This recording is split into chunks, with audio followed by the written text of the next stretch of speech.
বিভিন্ন বালা মুসিবতের কারণে কোরবানি দিতে পারেন না, বিপদ আপদের কারণে বা কোনো সমস্যার কারণে কোরবানি দিতে পারেন না। নিয়োগ করলেন এই গরুর মধ্যে এই বছরের কোরবানিকে নিয়োগ করলাম, গত বছর কোরবানিও নিয়োগ করলাম, তাহলে এমন অবস্থায় শুধু এই বছরের কোরবানি আদায় হবে, অন্যান্য বছরের কোরবানি আদায় হবে না। কারণ এই বছর কোরবানি ওয়াজিব, আর ওটা যেটা ওয়াজিব ছিল ওটা আপনার থেকে তরফ হয়ে গেছে, আপনি গুনাহগার সাব্যস্ত হয়ে গেছে। সেই ক্ষেত্রে আপনাকে অবশ্যই বিগত বছরে নিয়োগ করলে এই কোরবানি আদায় হবে না। বর্তমান যে পশু ক্রয় করেছেন এই বছরের কোরবানিটা আদায় হবে। এই জন্য আমরা বিগত বছরের কোরবানি নিয়োগ করবো, যদি কখনো ছুটে ওঠায় ওটার নিয়োগ করবো।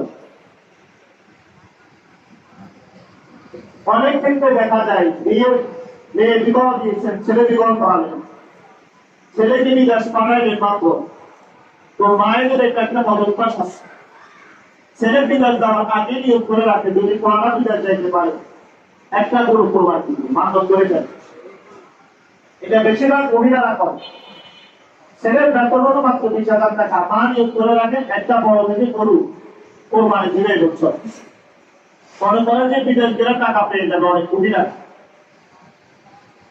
তো এইরকম কেউ যদি মান্যত করে, ছেলে হয়েছে, আপনি ভাবলেন যে এবার একটা বড় থেকে কোরবানি দিবে, দিয়ে দিয়েছেন, নিয়োগ করে ফেলেছেন, মান্যত করেছেন যে এবার অবশ্যই একটা বড় কোরবানি দিবে।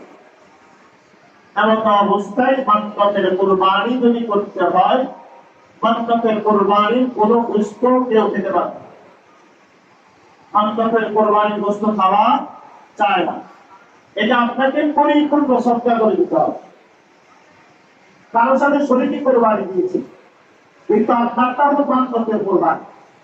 একটা হলো নিয়োগ করা, কারণ আমরা অনেকে নিয়োগ করছি যে এবার কোরবানি, আরেকটা হলো মান্যত করা, দৃঢ় প্রতিজ্ঞা করা যে এবার অবশ্যই কোরবানি থাকবে। মান্যত এবং নিয়োগের মধ্যে পার্থক্য আছে, আমরা দুটোর সময় আলোচনা করি। মান্যত করলেই কোরবানি দিলেন, এই ক্ষেত্রে আপনি যখন পশুটা ক্রয় করবেন ওই পশুর একটা গোশতের টুকরাও খাওয়া আপনার জন্য প্রয়োজন। পরিপূর্ণ পশুর যতগুলো কোরবানি, যত পশু গোশত তার যতগুলো পাবেন সবকিছু শ্রদ্ধা করে দিতে হবে। মান্যতের কোনো জিনিস খাওয়া যায় না, এটা সরাসরি শ্রদ্ধা করতে হবে।